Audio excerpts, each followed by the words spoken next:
My wife's best friend convinced her to take space from our marriage. Found out they planned the whole affair together and I was funding it. So I took my revenge. Sup, Reddit. So I'm still pretty heated about this whole situation, but figured I'd share since maybe some of you guys can relate. So I've, 29 male, been a firefighter for 6 years now. My wife Penelope, 27 female, works part-time at some fancy boutique downtown. We've been married 4 years, together 6 total. Up until this mess, I thought we had a pretty solid thing going. Here's what you need to understand about Penelope. She's always been into expensive stuff. Designer bags, high-end makeup, wants to eat at trendy restaurants. I don't mind it because honestly, I love the girl. And if buying her nice things makes her happy, then whatever. I work overtime when I can, pick up extra shifts, and we usually manage to afford most of what she wants. So her best friend Charlotte comes to visit from Phoenix last week. They've been tight since college, and honestly, I've never been a huge fan of this chick. She's one of those girls constantly posting motivational quotes on social media about knowing your worth and never settling for less than you deserve. Real Instagram influencer wannabe energy. Charlotte was supposed to stay for a long weekend, Friday through Monday. She's got family in our area, but this time wanted to stay with us to catch up properly with Penelope. Fine, whatever. We've got a guest room. The whole weekend had this weird energy. Charlotte kept making pointed comments about relationships and what women deserve. Stuff like how some men don't appreciate what they have, or how women shouldn't settle for less than their worth, all while looking right at me like she was trying to make some kind of point. Penelope was acting different too. Quieter around me but more animated when talking to Charlotte. Like she was hearing things that were making her think about stuff she'd never considered before. I could tell Charlotte was filling her head with ideas, but I figured it was just typical girlfriend drama that would blow over. Then Thursday night happened. I'm in the kitchen grabbing some water after my shift when I hear them talking in the living room. They must have thought I was upstairs because they weren't being quiet about it. That's when I heard Charlotte start in on this whole speech about how Penelope deserves someone who's more willing to invest in her. She starts asking when's the last time I bought Penelope something really nice. Something that shows I value her. Which is ridiculous because I literally just bought her that necklace 2 weeks ago. But Penelope's going along with it, saying how it's always such a big deal when she wants something, and how she has to justify every purchase. This is total bullshit, by the way. We talk about bigger purchases because that's what married couples do, but I've never said no to anything she's really wanted. The woman has more designer stuff than she knows what to do with because I keep buying it for her. But Charlotte's not done. She starts talking about her ex and how he used to make her feel guilty for wanting nice things. Then she drops this line about how there are men out there who will gladly spoil the right woman, and you just have to be willing to find them. The way she said, find them, made my stomach drop. She wasn't talking about leaving me and then finding someone new. She was talking about finding someone while still married to me. That's when the conversation got really ugly. Charlotte starts coaching Penelope on how to handle this whole situation. Tells her she should tell me she needs space to think about our relationship. Go stay somewhere else for a week. Let me sweat it out while she explores her options. I couldn't make out everything they were saying after that, but I caught bits and pieces. Something about how I'd gotten too comfortable. How I needed a wake-up call to realize what I was about to lose. Charlotte kept pushing this idea that Penelope should make me sweat while she figured out what she really wanted. The manipulation was disgusting. Charlotte's telling my wife that smart women always have backup plans and that sometimes men need reality checks, making it sound like I was the problem for not spoiling Penelope enough, when the truth is, I bend over backwards for that woman. The manipulation was disgusting. Charlotte's telling my wife that smart women always have backup plans, and that sometimes men need wake-up calls to realize what they're about to lose, making it sound like I was the problem for not spoiling Penelope enough, when the truth is, I bend over backwards for that woman. I'd heard enough, so I went upstairs, but I couldn't sleep. The whole conversation kept playing in my head.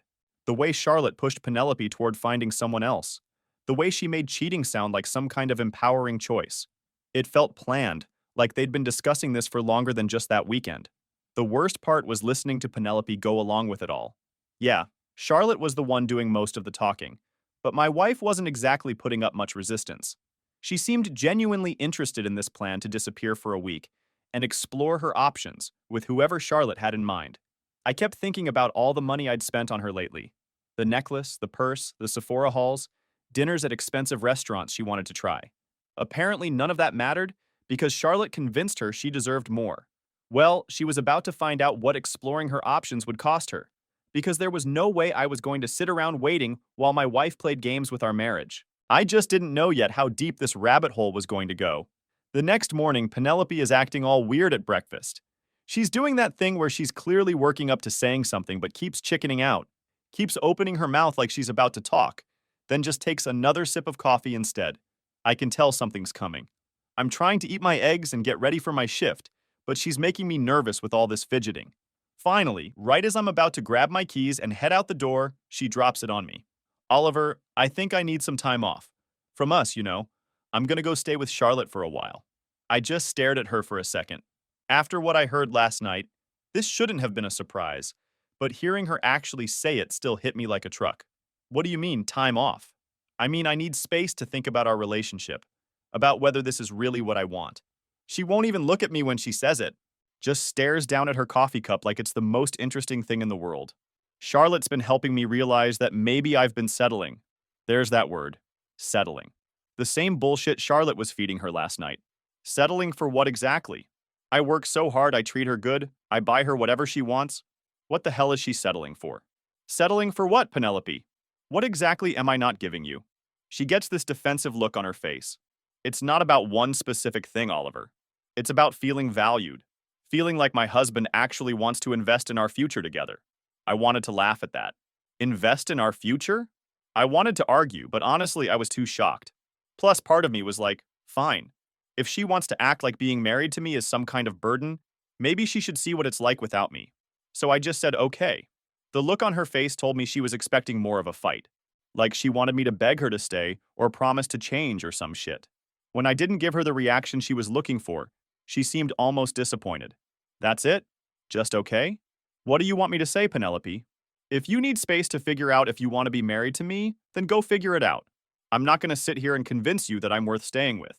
She packed a bag that afternoon while I was at work. When I got home, half her stuff was gone from the bathroom, and there was this awkward silence in the house. She was sitting on the couch with her suitcase by the door, waiting for Charlotte to pick her up. I'll call you in a few days, she said, when Charlotte's car pulled up outside. Sure, I said, but I was thinking about what I'd overheard the night before, about how this whole thing was Charlotte's idea to make me sweat while Penelope explored her options with other men. She gave me this weird half-hug goodbye like she wasn't sure if she should or not. Then she was gone. I watched Charlotte's car drive off and had this sick feeling in my stomach that this wasn't really about needing space to think. This was about something else entirely. The first couple days I was actually kind of relieved. House was quiet. I could watch whatever I wanted on TV without hearing about how some reality show was so good, and I just had to see it. Didn't have to listen to Charlotte's annoying laugh or her lectures about what women deserve. Monday, I went to work and tried to focus on the job, but my head wasn't really in it. I kept thinking about what I'd overheard Thursday night. The next morning, I'm paying bills and decide to check our joint credit card statement. Figured I should probably keep an eye on spending while Penelope's having her little crisis. She usually handles the money stuff, but I wanted to make sure we weren't going over budget with whatever she was buying during her thinking time.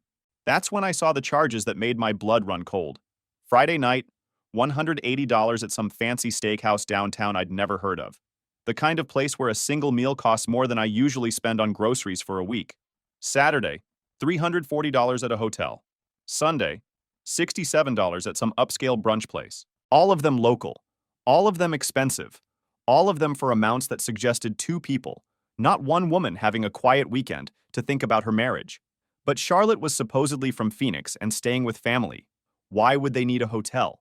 And why was Penelope dropping this kind of cash when she just spent the last month complaining that I don't buy her enough expensive stuff? I stared at that statement for probably 10 minutes, trying to make sense of it. Maybe Charlotte was paying her back for covering their meals? Maybe the hotel charge was a mistake? But deep down, I knew what I was looking at. My wife wasn't staying with Charlotte thinking about our marriage. She was staying at hotels with someone else, living it up on our credit card, while I sat at home missing her like an idiot. The disrespect of it made me physically sick. She couldn't even use her own money to cheat on me. Had to put it on our joint card like I was funding my own humiliation. Wednesday morning, my phone buzzes with a notification that made my hands shake. Venmo alert. Penelope had received $95 from someone named Mike R. with a note that said dinner and movie last night. I screenshot that shit immediately because I knew she'd delete it once she realized I could see it. My hands were literally trembling as I stared at my phone screen. Dinner and movie. with some dude named Mike, while she's supposed to be taking space to think about our marriage. And he sent money with a heart emoji. This wasn't some innocent friend helping split a check. This was a guy paying for a date with my wife. I sat in my truck in the station parking lot, feeling like I was going to throw up. This wasn't about needing space or feeling undervalued. This was about my wife having a full-blown affair and using our joint accounts to fund it. I called my buddy James, who's a lawyer. We went through the academy together, and he owes me a favor from when I helped him move last year. I need to ask you something hypothetical, I said when he picked up. If someone's spouse was using joint credit cards to fund an affair, what would that mean in a divorce? Long pause. Oliver, what's going on, man? So I laid it all out for him. James listened without interrupting. Shit, brother. I'm sorry. That's rough, he said when I finished. But to answer your question, using marital assets to fund an extramarital affair is definitely something a divorce court would be interested in, especially if you've got documentation. I've been screenshotting everything. Good. Keep doing that. And Oliver, you might want to think about protecting yourself financially. Remove her access to accounts, cancel joint credit cards. If she's spending your money on another man, you need to stop the bleeding. After we hung up, I sat there thinking about what James said. Part of me wanted to confront Penelope immediately, to call her and demand she explain what the hell she thought she was doing. But another part of me wanted to see how far she'd take this. How long was she planning to keep this up? Was she going to come home next week and pretend like she'd been doing some deep soul searching when really she'd been playing house with another man? That evening, I got a text from her. Still working through some things. Probably need the rest of the week. I stared at that message for a long time before responding. Take all the time you need. What I really wanted to say was, I know about Mike. You cheating piece of shit. But I held back. Let her dig her hole deeper. Let her think she was being clever while I gathered evidence of what she was really up to. That afternoon, I ran into my coworker Tommy at the grocery store. We're talking about some new equipment when he gets this weird look on his face. Hey man, weird question, but is Penelope seeing someone? He asks. My blood went cold. What do you mean? Well, my girlfriend Lisa was at the mall yesterday, and she saw Penelope with some guy. She said they were definitely together, like holding hands and kissing and stuff. Lisa wasn't sure if you guys had split up or what, so she asked me to check with you. There it was. Visual confirmation of what I already knew in my gut. My wife wasn't just texting and splitting hotel bills with this Mike guy. She was full on acting like his girlfriend in public. What did this guy look like? I managed to ask. I don't know. Lisa just said he was tall, brown hair, looked like he had money. They were coming out of that expensive jewelry store. You know, the one with all the fancy watches. The jewelry store. While she's supposedly taking time to think about whether I buy her enough nice things, she's shopping for jewelry with another man. The irony was so thick you could cut it with a knife. I thanked Tommy and got out of there as fast as I could. Drove straight home and started making more phone calls. This shit was about to end. And it wasn't going to end the way Penelope thought it would. She wanted to explore her options? Fine. She was about to find out what her options really looked like. 2 days later, James calls me back and says he can have divorce papers ready by Monday if I want them. The way he said it, I could tell he was trying to give me time to change my mind, but my mind was already made up. Do it, I tell him. Adultery. Irreconcilable differences. Whatever you need to put in there. You sure about this, Oliver? Once we file, there's no taking it back. Maybe you should try talking to her first. I almost laughed at that. Talk to her about what? About how she's been lying to my face for a week while being with another man? About how she's using our money to pay for hotel rooms with her boyfriend? She made her choice when she decided to cheat. I'm just making mine. I took Friday off work and spent the morning at the bank. Walked right up to the counter and told them I needed to remove my wife's name from our joint checking account. The teller looked at me like I was crazy. Sir, you'll need your wife's signature to make changes to a joint account. What if I close this account and open a new one in just my name? She thought about it for a second. Well, you could do that, but you'd need to transfer the funds yourself. So that's exactly what I did. Moved every penny from our joint account into a new account with just my name on it. Then I went to customer service and canceled our joint credit card. The one Penelope had been using to fund her little vacation with Mike. The whole process took about 2 hours. By lunchtime, Penelope was completely cut off from our money. Let's see how much Mike was willing to spend on my wife when she couldn't put it on my credit card anymore. I also took the day to start packing up all of Penelope's stuff and all the expensive shit I'd bought her over the years. Thousands of dollars worth of stuff I'd bought to make her happy. And apparently none of it was enough because she still went looking for someone else to spoil her. That afternoon, my parents called to check on me. I hadn't told them about Penelope asking for space because I didn't want them worrying, but now I figured they should know what was going on. She what? My mom says when I explain the situation. So I tell them everything. The conversation I overheard, the hotel charges, the Venmo payments from Mike, Tommy seeing her with another guy at the mall. Mom gets quiet for a long time. Honey, I'm so sorry. What are you going to do? I'm filing for divorce on Monday. Already talked to James. Dad gets on the phone and he's pissed. That girl has lost her damn mind, Oliver. You're a good man, you work hard, you treat her right. If that's not enough for her, then she doesn't deserve you. It felt good to hear that honestly, because part of me had been wondering if maybe I really wasn't good enough. Like maybe I should have been buying her more expensive stuff or taking her on fancier trips. But my parents reminded me that I've always treated her right. You want us to come over and help? Mom asks. Nah, I got it handled. But thanks. Saturday, I'm still packing when I get a text from Penelope. Having a really good time with Charlotte. This break is exactly what I needed. How are you doing? The casual tone of that message made me want to throw my phone against the wall. Having a good time? With Charlotte. We both know that's bullshit. She's having a good time with Mike while I'm at home packing up her stuff and preparing divorce papers. Then I finished packing everything. Her whole life fit into about 15 boxes, which seemed kind of sad when I thought about it. 4 years of marriage reduced to cardboard boxes stacked in the living room. I also spent Sunday changing the locks on the house. By Sunday night, I had everything ready. Divorce papers were being finalized. Her stuff was packed. Money was protected. Locks were changed. All I had to do was wait for her to come home expecting to have some big conversation about working things out. She had no idea what was waiting for her. Monday morning, James texts me. Papers are ready. You want me to serve them, or you want to do it yourself? I'll handle it, I text back. I picked up the papers from his office during lunch. Felt weird seeing our marriage reduced to legal paperwork, but that's what it had come to. Then I got another text from Penelope. I think I'm ready to come home and talk. Can we sit down tomorrow evening and discuss everything? Perfect timing. Sure. Come by around 6. She texts back a heart emoji. Like we're just gonna sit down and work everything out like adults. Like she hasn't been living in hotels with another man for the past week. Well, we were definitely gonna talk. Just not the conversation she was expecting. Tuesday, I took another day off work. Spent the morning double-checking that I had everything ready. Boxes by the door, divorce papers in a folder, new locks installed. She was about to learn how wrong she was about that. 6 o'clock rolls around, and I see Charlotte's car pull up outside.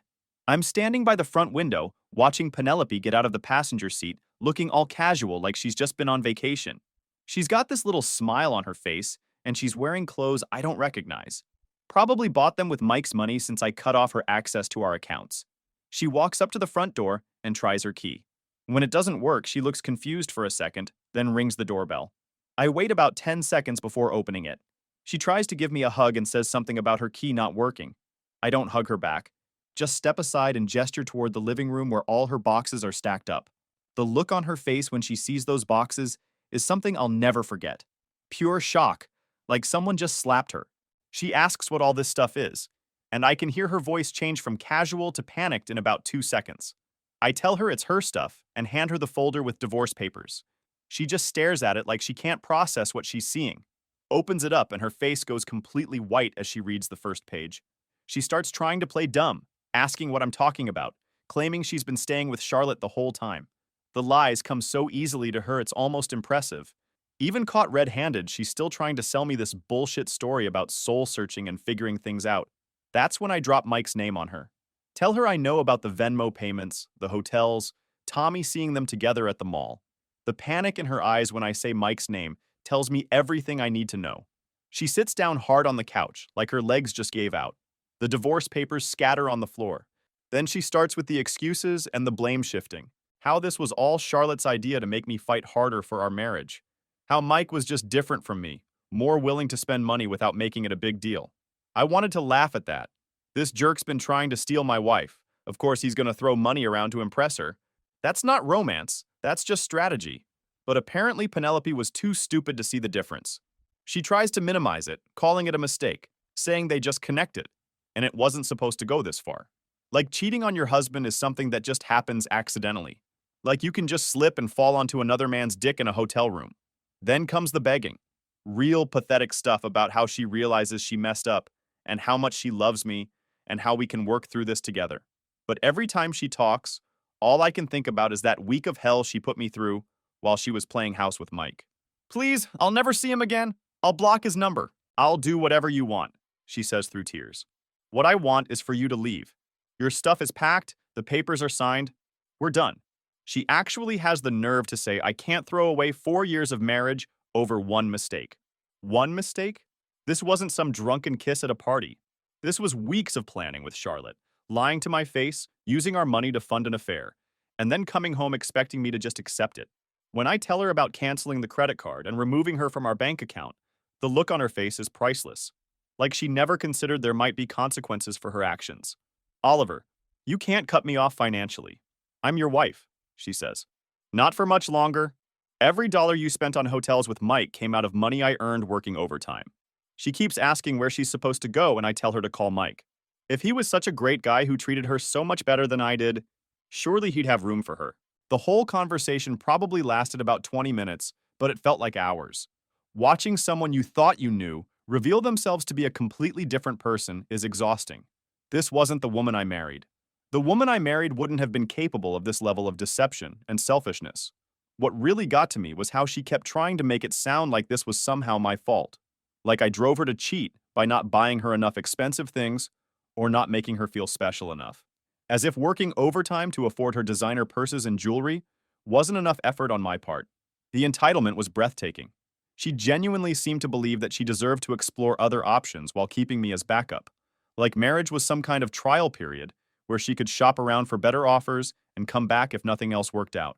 She kept asking where she was supposed to go, and I told her to call Mike. If he was such a great guy who treated her so much better than I did, surely he'd have room for her. The crying and begging got worse as reality set in. She realized she'd gambled our entire marriage on some guy, and now she was losing everything. But that was her choice to make, and these were the consequences. I went back inside and locked the door behind me. She pounded on it for a few minutes, making one last desperate attempt to get me to change my mind. But I just turned up the TV and waited for her to leave. Eventually, I heard Charlotte's car start up and drive away. The house went quiet for the first time in over a week, but it wasn't the peaceful quiet I'd been expecting. It was the kind of quiet that comes after a disaster, when you're left standing in the wreckage, trying to figure out what the hell just happened. That's when my phone started ringing. And I knew the real drama was just getting started. First call is from her mom, which I should have seen coming. Penelope probably called her crying the second she got in Charlotte's car. Her mom has always had this fake sweet voice that she uses when she's trying to manipulate someone. Tonight it's working overtime. Oliver, sweetie, Penelope told me you two are having some problems. I really think you're overreacting to this whole thing. Overreacting. That's rich coming from a woman whose daughter just spent a week cheating on me with another man using our joint credit card. She's been having an affair. That's not a problem. That's a deal breaker. Now that's not... She's just confused right now. She needs support, not ultimatums.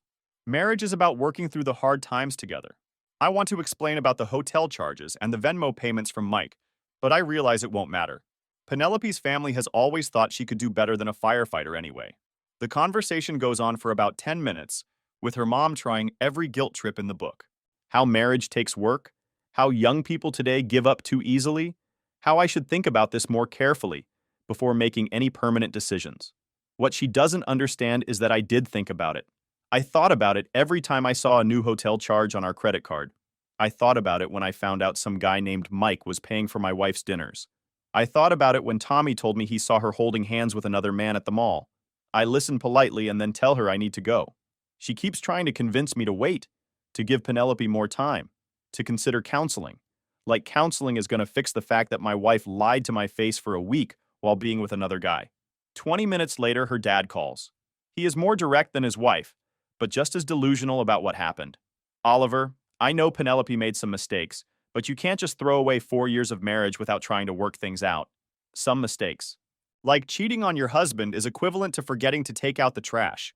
He goes on about how Penelope's always been impulsive and how she probably just got caught up in some fantasy that didn't mean anything. How I should be the bigger man and forgive her, because that's what husbands do. The bigger man, right? Because apparently being the bigger man means letting your wife walk all over you while she explores her options with other guys. Then her brother calls and basically tells me I'm being dramatic and should man up and fight for my marriage. This is the same brother who works in marketing for some tech company and thinks he's better than everyone because he makes six figures pushing products nobody needs. Look, Oliver, I get that you're upset, but Penelope's a catch. If you don't fight for her, someone else will. Someone else already did, I want to tell him. His name is Mike, and he's been doing it for the past week, while your sister was supposed to be thinking about our marriage. But I don't bother explaining because he wouldn't get it anyway. In his mind, this is all just some relationship drama that can be fixed with flowers and a nice dinner. He has no clue what it's like to find out the person you trusted most in the world has been lying to your face and spending your money on another man. The calls keep coming throughout the evening. Penelope's aunt, a couple of her cousins, even her grandmother calls to tell me I'm making a mistake. It's like they all got together and decided to stage an intervention to save Penelope from the consequences of her own actions. Every conversation follows the same pattern. They start by acknowledging that Penelope made some mistakes, but then spend 20 minutes explaining why I should forgive her. How marriage is hard work. How everyone deserves a second chance. How I'm being too harsh. What none of them seem to understand is that this wasn't one mistake. This was a series of deliberate choices Penelope made over weeks or maybe even months. She chose to listen to Charlotte's toxic advice. She chose to lie to me about needing space. She chose to meet up with Mike. She chose to spend our money on hotel rooms where she could cheat on me. She chose to come home expecting me to just accept it all. Those weren't mistakes. Those were decisions. And decisions have consequences. Around 9 p.m., my parents call to check on me. The difference in their reaction is night and day compared to Penelope's family. "How are you holding up, son?" Dad asks. "I'm okay. Pissed off, but okay." "Good. You should be pissed off. What she did was unforgivable." Mom gets on the phone and she's crying a little. "Honey, I'm so sorry this happened to you. You didn't deserve this." That's when I almost lose it. After 3 hours of Penelope's family telling me I'm overreacting and being too harsh, hearing my parents validate what I'm feeling hits different. "I just can't believe she threw it all away," I tell them. "Some people don't know how good they have it until it's gone," Dad says. "You treated her like a queen, and she still went looking for something else. That's on her, not you." We talk for another hour about everything that happened. I tell them about the conversation I overheard between Penelope and Charlotte, about finding the credit card charges, about the Venmo payments from Mike. They're as disgusted as I am by the whole thing. After I hang up with my parents, the house goes quiet again. It's weird how different it feels now compared to when Penelope first left. Then, I was missing her and hoping she'd come to her senses. Now, I'm just relieved she's gone. My phone buzzes with a text from James. "How'd it go?" "She's gone. Served her with papers and packed her stuff. It's done." "Good for you, man. You did the right thing." The right thing. Yeah, it was the right thing. But it still sucks. 4 years of marriage, 6 years together total, and it all ended because my wife decided some finance bro with expensive taste was worth more than our relationship. Then about an hour later, I get a call from a number I don't recognize. When I pick up, it's Charlotte. This should be interesting. "Oliver, we need to talk," she says, and her voice has this edge to it, like she's trying to sound tough. "Actually, we don't. You helped my wife cheat on me. We have nothing to talk about. You're being ridiculous. Penelope was just confused and needed someone to talk to. Mike was just a friend helping her through a rough time." "Just a friend." "Right. Friends don't split hotel bills and send money with heart emojis on Venmo. Charlotte, you literally coached her on how to lie to me while she had an affair. You told her to make me sweat while she explored other options." I heard the whole conversation. There's a long pause. I can practically hear her trying to figure out how much I actually know. "That's not... You're twisting what happened. Penelope was unhappy in your marriage, and I was just helping her figure out what she wanted. You know what, Charlotte? You did me a favor. Now I know exactly what kind of person my wife really is, and what kind of friend you are too."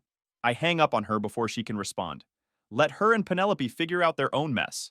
I'm done being part of their drama. I look around the house and realize I need to start thinking about what comes next. Do I stay here or sell the place? Do I keep working at the same station or transfer somewhere else? Do I start dating again or just focus on rebuilding my life? One thing I know for sure, I'm never again going to be with someone who doesn't appreciate what they have. Life's too short to waste on people who think the grass is always greener somewhere else. Penelope made her choice. Now she gets to live with it.